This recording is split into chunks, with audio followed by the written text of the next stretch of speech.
Hello my dear children, welcome to my channel Sudhir sir chemistry.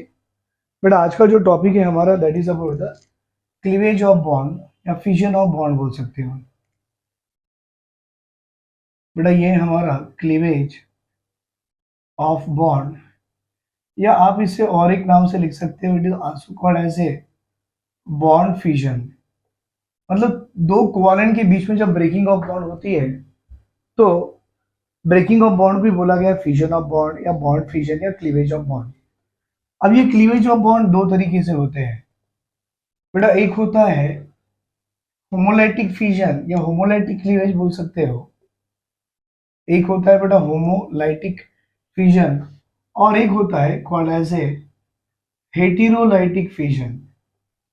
बेटा homolytic का मतलब है कि इक्वल डिस्ट्रीब्यूशन ऑफ इलेक्ट्रॉन्स होंगे, इक्वल डिस्ट्रीब्यूशन ऑफ इलेक्ट्रॉन्स। मतलब है बेटा ये कार्बन है और ये कार्बन है, इस कार्बन का इलेक्ट्रॉन ये है, इसका इलेक्ट्रॉन ये वाला क्रॉस मार्क है, इन दोनों के बीच में शेयरिंग ऑफ बॉन्ड बन गई। अगर होमोलाइटिक क्लीवेज कराओगे तो ये इलेक्ट्रॉन इसी कार्बन के पास और ये क्रॉस मार्क वाला इलेक्ट्रॉन इसी कार्बन के पास। आप देखो बेटा कार्बन पे एक डॉट आ गया, दूसरे कार्बन पे एक क्रॉस आ गया। एक्चुअली बेटा ये क्रॉस हो या डॉट हो बताने का मतलब है कि इस कार्बन का इलेक्ट्रॉन इसके पास, इस कार्बन का इलेक्ट्रॉन इसके पास। लेकिन हमारे बुक में ऐसा क्रॉस नहीं बताते हैं, वो बताते कि इस कार्बन का भी इलेक्ट्रॉन डॉट में है जो कि इसके सर पे डॉट पे चले गया।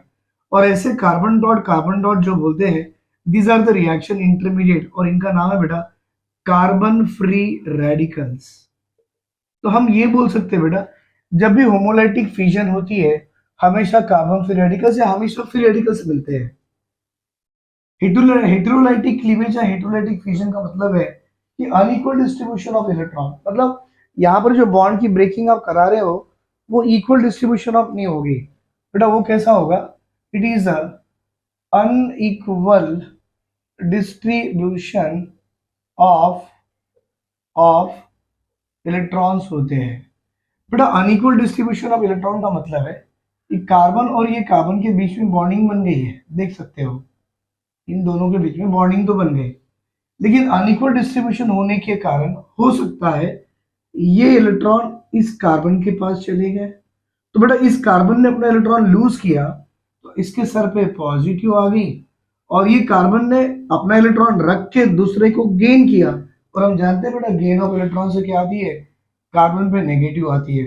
Carbon positive called as a carbocation. बेटा carbocation is also called as a carbonium ion, और carbon negative charge is called as a carbanion, BANION। मतलब हेटेरोलाइटिक क्लीवेज से आपको दो डिफरेंट आयंस मिलते हैं और होमोलाइटिक क्लीवेज से बेटा आपको कार्बन फ्री रेडिकल्स मिलते हैं। देख लीजिए बेटा अभी ये जो हमने देखा है होमोलाइटिक क्लीवेज और ये देखा है हेटेरोलाइटिक क्लीवेज। एग्जाम में ये पूछा जाता है कि ये होमोलाइटिक क्लीवेज कब होगा और हेटेरोलाइटिक क्लीवेज कब होगा। बेटा होमोलाइटिक क्लीवेज होने के लिए आपको जो रिएजेंट्स लगते हैं, जो भी रिएजेंट्स लगेंगे बेटा देखना रिएक्शंस के पास में या रिएक्शंस के ऊपर में ऐसे रिएजेंट दिए होते हैं। व्हाट इज दैट बेटा? HELPR। Actually H stand for heat.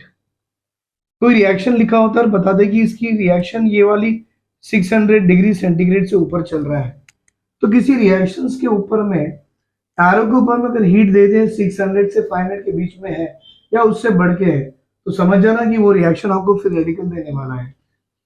बेटा E स्टैंड्स फॉर इलेक्ट्रोलाइसिस।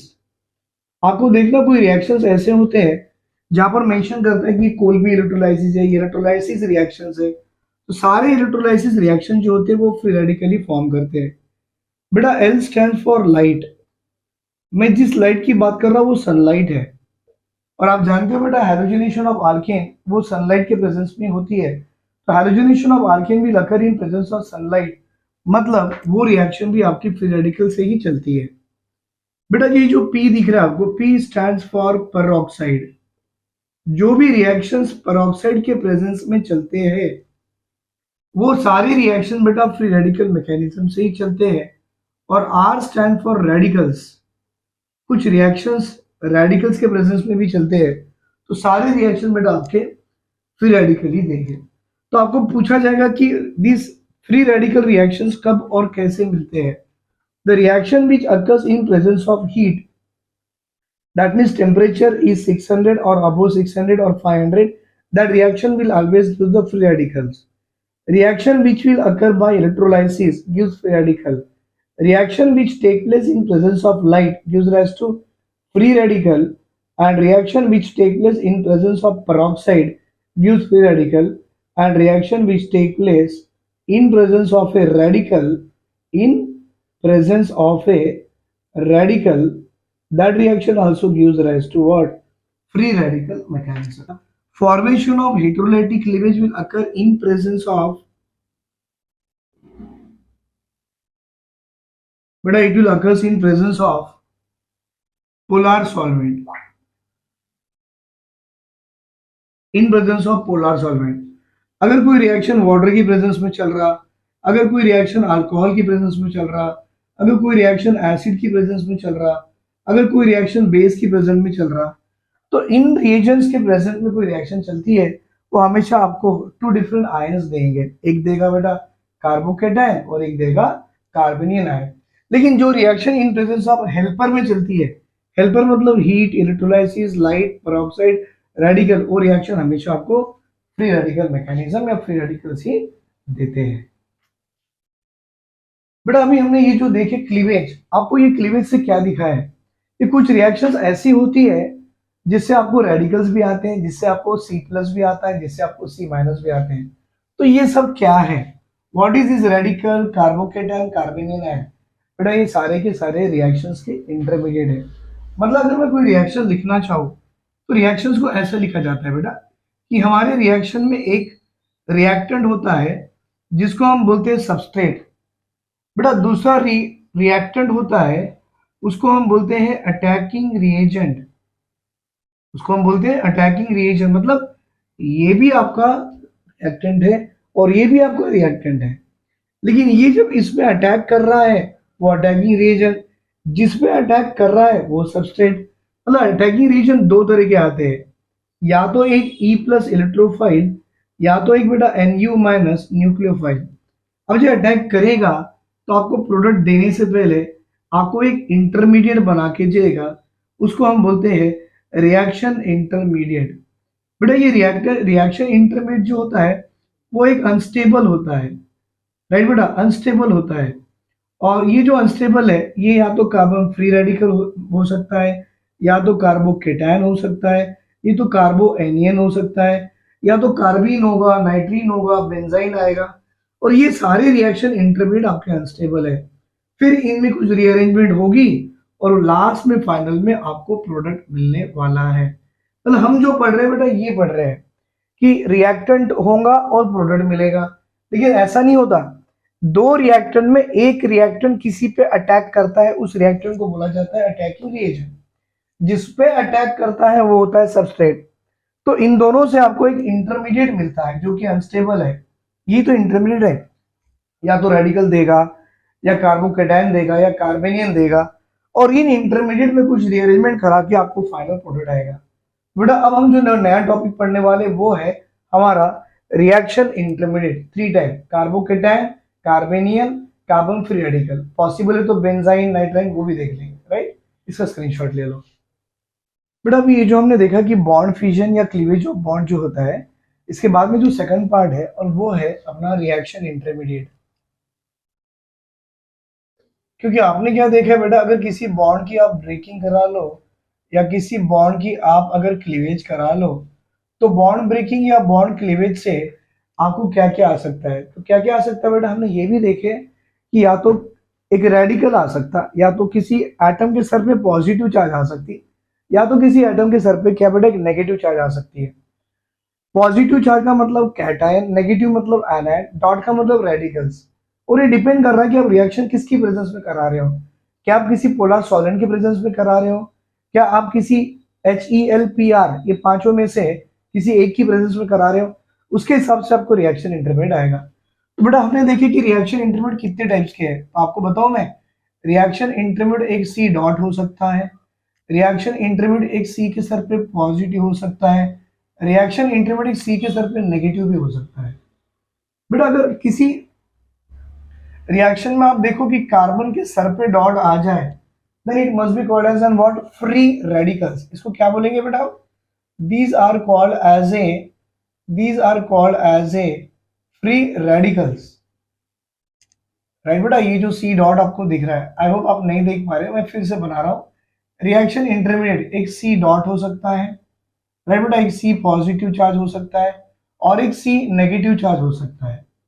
अगर मैं पूछूं what is a C dot, तो आपने बोलना एक रिएक्शन इंटरमीडिएट जिसका नाम हम बोलेंगे फ्री रेडिकल्स। सी पॉजिटिव का नाम है carbocation and it is also called as a carbonium ion. C negative का नाम है बेटा, it is called as a carbanion ion. इतना ही नहीं बेटा, और रिएक्शन इंटरमीडिएट्स आते हैं, एक होता है कार्बीन, सी हो गया, उसमें दो डॉट एक साथ आ जाएंगे, नाइट्रीन, फिर आएगा बेटा बेंजाइन, ये सब है। फिलहाल इंपॉर्टेंट तो ये है, यही पढ़ेंगे। तो सबसे पहले पढ़ने वाले बेटा carbon free radical as a reaction intermediate. सबसे पहला वाला carbon free radical as a reaction intermediate. बेटा हम जानते हैं कार्बन फ्री रेडिकल कैसे बना होगा। आप देखिए ये कार्बन के पास 4 हाइड्रोजन लगे हुए हैं और ये रिएक्शन हो सकता है इन प्रेजेंस ऑफ सनलाइट में चली है। तो बेटा ये वाला बॉन्ड जो बना है वो इस इलेक्ट्रॉन और इस इलेक्ट्रॉन से बना, ये इलेक्ट्रॉन इस कार्बन का, ये इलेक्ट्रॉन इस हाइड्रोजन का, और दोनों में होमोलाइटिक क्लीवेज हो गई। बेटा दोनों में क्या हो गई, होमोलाइटिक क्लीवेज। उससे क्या आया होगा कि ये कार्बन के 3 बॉन्ड तो आ ही गए, पर उसका एक इलेक्ट्रॉन उसके पास रह गया और एक H डॉट बाहर चले गया। हमको मालूम है जो रिएक्शन लाइट के प्रेजेंस में हो, पेरोक्साइड के प्रेजेंस में हो, हीट के प्रेजेंस में हो, इलेक्ट्रोलाइसिस से चलती हो, पेरोक्साइड से चलती हो या रेडिकल से चलती हो, वो हमेशा आपको रेडिकल ही देगा। अगर ये रेडिकल आपको आ गया है तो मैं बोलूं ये कार्बन फ्री रेडिकल जो आ गया, आपको क्या लग रहा है, क्या बेटा इस कार्बन के पास पूरे 8 इलेक्ट्रॉन्स कंप्लीट है? तो मैं बोलूंगा नहीं। क्यों? एक बॉन्ड बनाने के लिए 2 इलेक्ट्रॉन यूज करे। तो देखो 2 इलेक्ट्रॉन प्लस 2 4 आ गए, प्लस 2 कितने बेटा 6 इलेक्ट्रॉन, और एक डॉट आ गया 7। तो इस कार्बन के पास 7 इलेक्ट्रॉन्स आ गए, मतलब ये अभी भी अपने 8 इलेक्ट्रॉन कंप्लीट नहीं कर पाया। तो मैं बोलूं this is called as a electron deficient species है। बेटा डेफिशिएंट का मतलब इसके पास टोटल 8 नहीं है, 8 से कम है।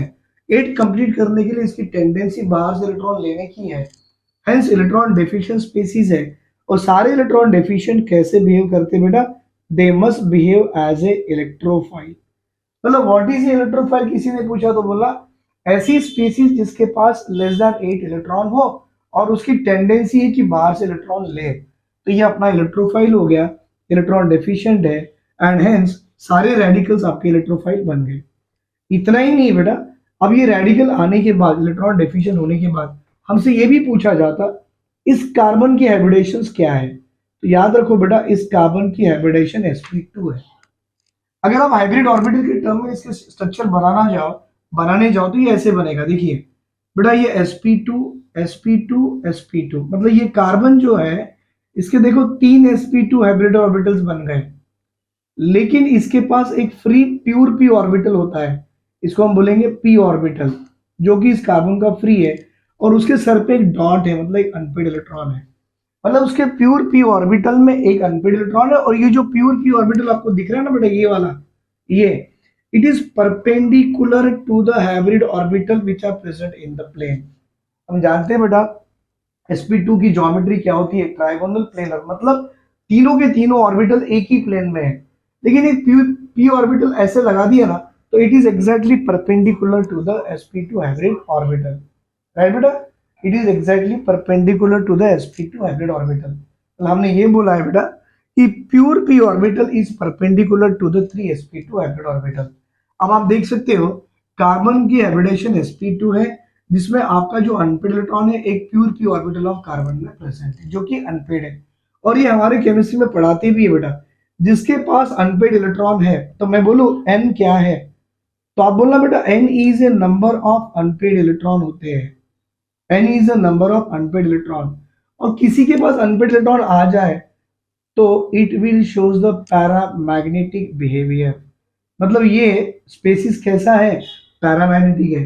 पैरामैग्नेटिक का मतलब क्या होता है बेटा, tend means it is weakly attracted by the external magnetic field.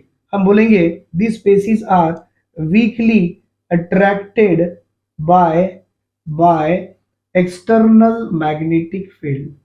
मतलब ये प्रॉपर्टी बेटा मैग्नेटिक प्रॉपर्टी इसकी कैसे, जहां भी अनपेड इलेक्ट्रॉन आ जाए पैरामैग्नेटिक नेचर का होता है and attracted by the external magnetic field. अगर इस स्पेसिस से कोई कंपाउंड बनाते हो तो कंपाउंड कलर्ड बनेगा, कलरलेस नहीं बनेगा। तो ये कुछ प्रॉपर्टीज बताया बेटा मैंने कार्बन फ्री रेडिकल की, इसको स्क्रीनशॉट में ले लो। बेटा अगर आप कार्बन फ्री रेडिकल के बारे में ये बताए, 7 इलेक्ट्रॉन मतलब less than 8 electron deficient, electron deficient electrophile होते हैं। नंबर ऑफ अनपेड इलेक्ट्रॉन भी है तो पैरामैग्नेटिक है, weekly attracted by the magnetic field.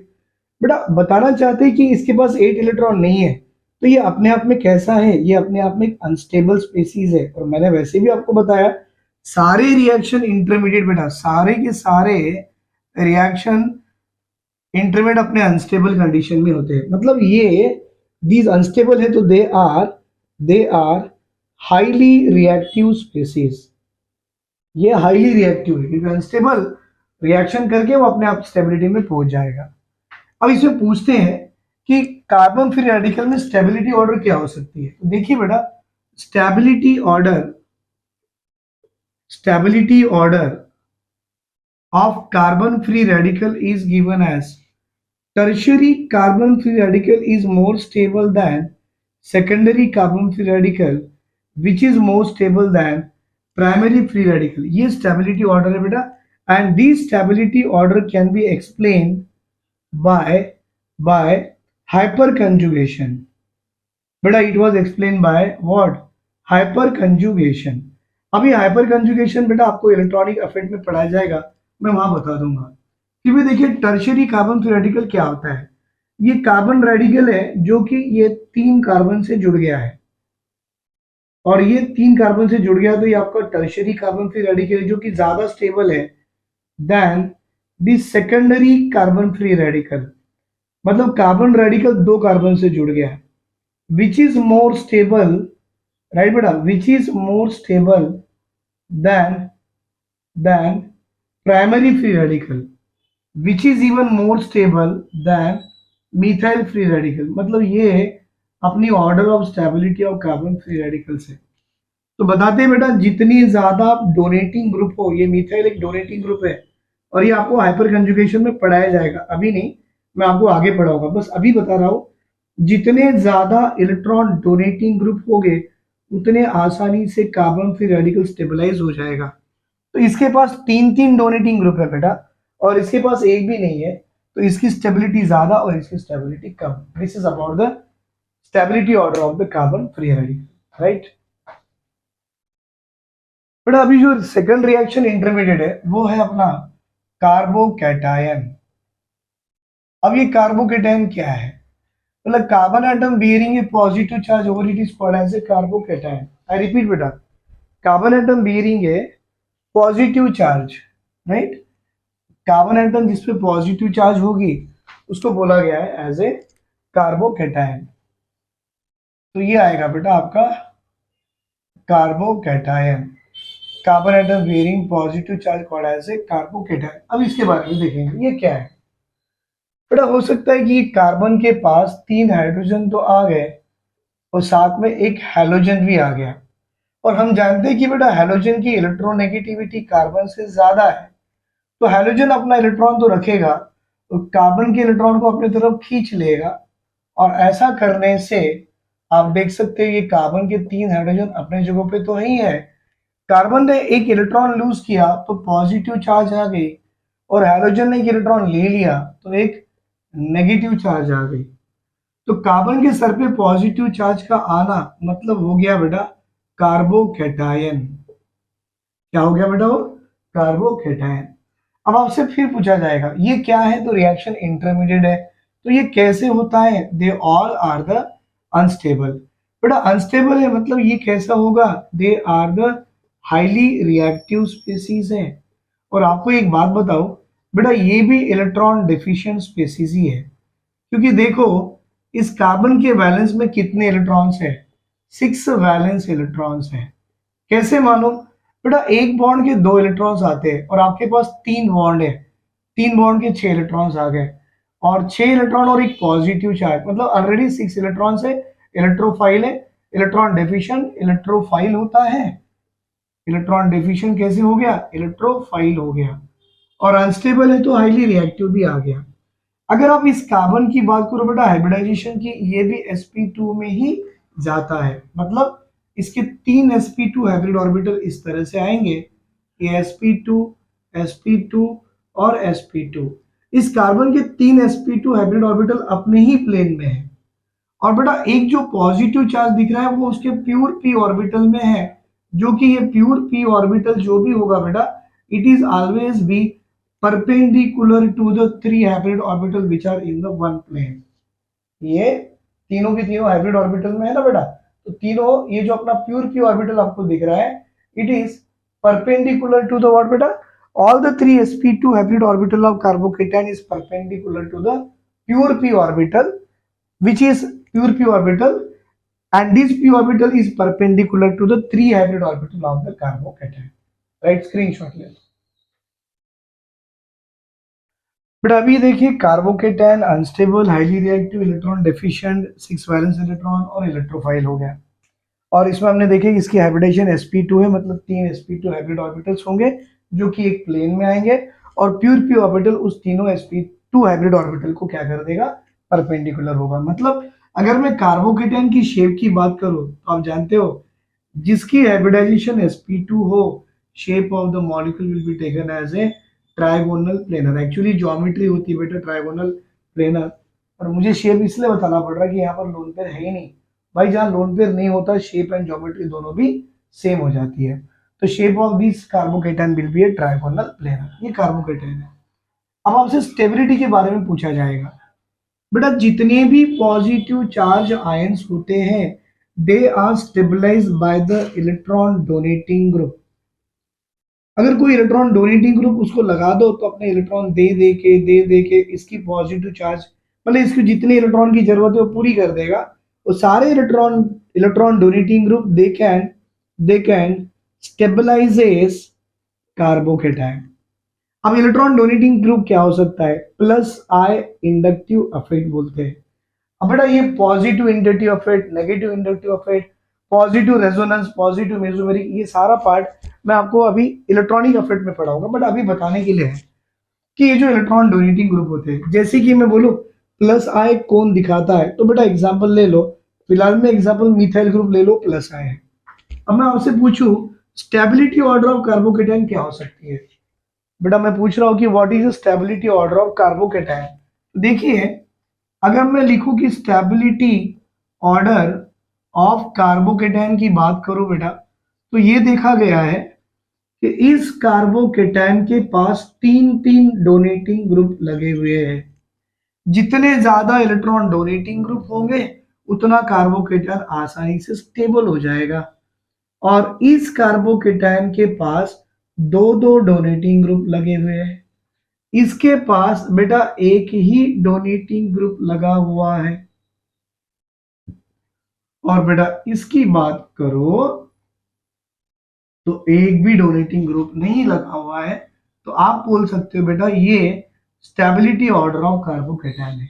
इसका नाम है बेटा tertiary carbocation which is more stable then secondary carbocation which is more stable then primary carbocation which is more stable then methyl carbocation. बेटा ये है order of stability of carbocation. इतना ही नहीं बेटा, कार्बोकेटायन की कंप्लीट ऑर्डर ऑफ स्टेबिलिटी अगर आपको देखनी है तो आप ये पहले लिख लो, इसके बाद पूरी स्टेबिलिटी ऑर्डर में बोर्ड पे लिख के देता हूं। अभी नेक्स्ट वन बेटा स्टेबिलिटी ऑर्डर ऑफ कार्बोकेटायन में मैं आपको एक बात बताऊं, एक ये जो होता है this is called as cyclopropyl methyl carbocation. इसका मतलब इसमें शॉर्ट फॉर्म में हम ऐसा लिखते हैं बेटा CPM कार्बोकेटायन। ये दिखता कैसे है, देखिए बेटा, एक साइक्लिक रिंग है 3 मेंबर वाली, और ये CH2 से जुड़ गए, उसके सर पे पॉजिटिव चार्ज आ गया। इसको बोलते हैं CPM, साइक्लोप्रोपाइल मिथाइल कार्बोकेटायन। और ये दुनिया का सबसे ज्यादा स्टेबल कार्बोकेटायन है। ऐसे क्यों? आप जानते हो यहाँ पर एक हाइड्रोजन होता है, और ये आपका जो CH2 जो बने बताया बेटा ये, और इसमें ये जो आपका प्योर पी ऑर्बिटल है जिसमें पॉजिटिव चार्ज है, इसके बीच में और हाइड्रोजन के बीच में एक तरह की डांसिंग रेजोनेंस आती है। इसे बोलते हैं बेटा डांसिंग रेजोनेंस। इसका मतलब आपका ये जो पॉजिटिव चार्ज जो सी पे है, थोड़ी देर के लिए यहाँ भी आ जाती है, मतलब बाय रीअरेंजमेंट, और वो CH3 बन जाता है। तो जहां भी इस तरह की डांसिंग रेजोनेंस आती है बेटा, वो दुनिया का सबसे ज्यादा वो स्टेबल कार्बोकेटायन माना गया है। तो CPM। अब जब CPM की बात कर रहे हैं तो मैं कंप्लीट ऑर्डर ऑफ कार्बोकेटायन की बात करूंगा। देखिए कैसे बेटा, I am discussing the stability of carbocation. Stability of carbocation. बेटा यहाँ पर CPM में जो आपको C से अभी तक एक जुड़ा हुआ था, अभी इसके पास 3-3 साइक्लोप्रोपाइल जुड़ गए। अभी देखो बेटा, इसके पास 3-3 साइक्लोप्रोपाइल जुड़ गए, तो ये सबसे ज्यादा स्टेबल कार्बोकेटायन माना गया है। देन देन अब दो ही है इसके पास। अब हमको लग रहा है कि बेटा अभी CPM डायरेक्टली आ जाना चाहिए, लेकिन आप जानते हो इस केस में CPM से दोनों के बाद एक और एक लगा सकते हो, कि एक इस तरह से लगा सकते हो, ये भी आपका CPM ही है बेटा, that is a more stable carbocation. इसके बाद ट्रोपोलियम होता है जो कि एक 7 मेंबर रिंग है। दो काउंट करो, 1 2 3 4 5 6 7 मेंबर रिंग। बेटा पाए सिग्मा पाए, पाए सिग्मा पाए, और यहां पर मैंने पॉजिटिव चार्ज लगा दिया। एक्चुअली ये रिंग 7 मेंबर्ड है, और 6 पाई इलेक्ट्रॉन होने के कारण ये एरोमेटिक भी है। आपने मेरा एरोमेटिक का वीडियो देखा होगा बेटा, how to identify the aromaticity of the given compound, right. तो ये एरोमेटिक है, ये भी ज्यादा स्टेबल है, मतलब ये चारों में सबसे ज्यादा ये स्टेबल है, देन सेकेंडरी, देन प्राइमरी। अब ये आपका ट्रोपोलियम आ गया। अब ट्रोपोलियम के बाद में हमारे पास फिनाइल ग्रुप आते हैं बेटा। फिनाइल ग्रुप कैसे होते हैं कि एक बेंजीन की रिंग होगी, और बेंजीन के रिंग में ऐसे अल्टरनेट डबल बॉन्ड्स होते हैं। और अगर मैं यहाँ पर C+ दे दूं तो आपको मालूम है यहाँ कंजुगेशन आ गया। कंजुगेशन रेजोनेंस ये भी आपको इलेक्ट्रॉनिक अफेक्ट में पढ़ाया जाएगा, बट अब तो ऐसे समझो, पाए सिग्मा पाए सिग्मा पाए, इसको कंजुगेशन बोलते हैं। हमारे ऑर्गेनिक में 5 कंजुगेशन काम करते हैं। पहला वाला पाए सिग्मा पाए, पाए सिग्मा लोन पेयर, पाए सिग्मा पॉजिटिव, पाए सिग्मा नेगेटिव, पाए सिग्मा रेडिकल।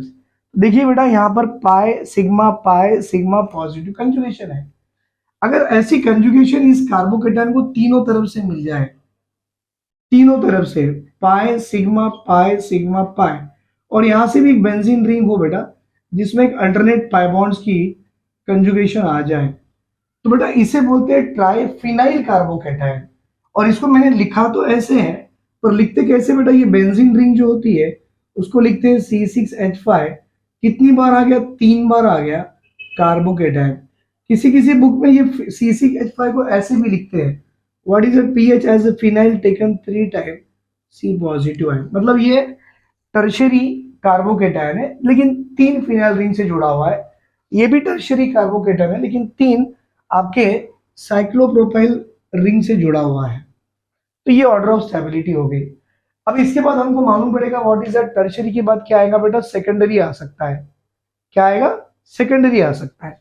तो मैं इसको ऐसे कर दूं बेटा, instead of drawing the phenyl and all, मैं ऐसे करता हूं, C6H5 taken 2 time, then CH and positive, right. अभी कितने? 2 फिनाइल रिंग आ गए। यहाँ कितने थे? 3। मतलब यहाँ पर कंजुगेशन कितनी थी बेटा, ये वाले इसकी 3, इसकी 3, इसकी 3, 6, मतलब टोटल 6 कंजुगेशन दे रहा, सॉरी 9, बट यहाँ पर 6 कंजुगेशन दे रहा है। मतलब 3 बेंजीन रिंग होने के कारण कंजुगेशन ज्यादा हो गया, और जितनी ज्यादा कंजुगेशन होगी उतनी ज्यादा स्टेबिलिटी होती है।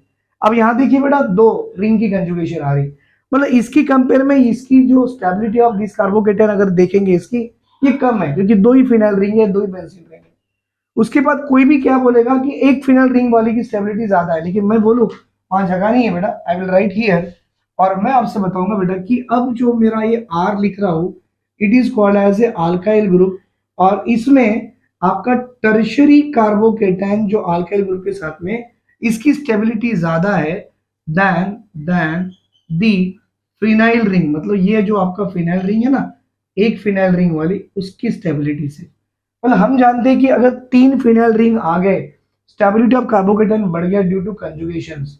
अब 2 फिनाइल रिंग आ गए तो स्टेबिलिटी ऑफ कार्बोकेटाइन बढ़ गया due to these 2 phenyl ring conjugations के कारण। लेकिन अब एक फिनाइल रिंग आनी चाहिए, लेकिन एक फिनाइल रिंग की जो स्टेबिलिटी है बेटा, आपकी टर्शरी अल्काइल कार्बोकेटाइन, ये क्या है, आर मतलब अल्काइल, टर्शरी अल्काइल कार्बोकेटाइन के कंपेयर में आपका ये जो है बेंजाइल कार्बोकेटाइन, इसकी स्टेबिलिटी कम है, राइट बेटा। टर्शरी कार्बोकेटाइन की स्टेबिलिटी आपके बेंजाइल से ज्यादा है, मतलब बेंजाइल कार्बोकेटाइन की स्टेबिलिटी कम हो गई। इसके बाद आएगा बेटा allyl carbocation, CH2 double bond CH single bond CH2 और उसके सर पे पॉजिटिव। बेटा ये जो ग्रुप दिख रहा है आपको, इस ग्रुप का नाम क्या है, अलाइल, इसका नाम है अलाइल। अब देखो टर्शरी के बाद बेंजाइल आ गया, बेंजाइल के बाद क्या आ गया बेटा, अलाइल कार्बोकेटाइन आ गया। अब अलाइल के बाद अपनी ऑर्डर लगा दीजिए, व्हाट इज दैट, कि सेकेंडरी कार्बोकेटाइन, ये आपका सेकेंडरी कार्बोकेटाइन हो गया, सेकेंडरी अल्काइल कार्बोकेटाइन, राइट। अब जगह नहीं है यहां पर, मैं यहां लिख रहा हूं बेटा। अभी आएगा R CH2 positive, then we are getting here as a CH3 positive, right बेटा। और ये पूरी की पूरी ऑर्डर है, that is stability of carbocation.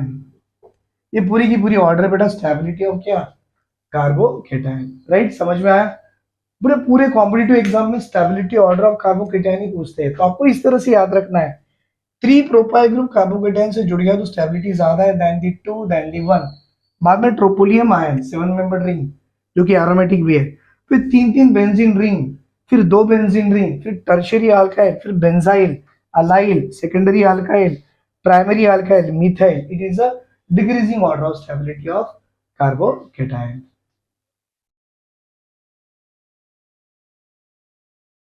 बेटा अभी जो मैंने stability of carbocations carbon free radical कराया, मैं नेक्स्ट क्लास में आपको स्टेबिलिटी ऑफ कार्बेनिन करा दूंगा, उसके साथ में इलेक्ट्रॉनिक इफेक्ट भी पढ़ा दूंगा, राइट। थैंक यू बेटा।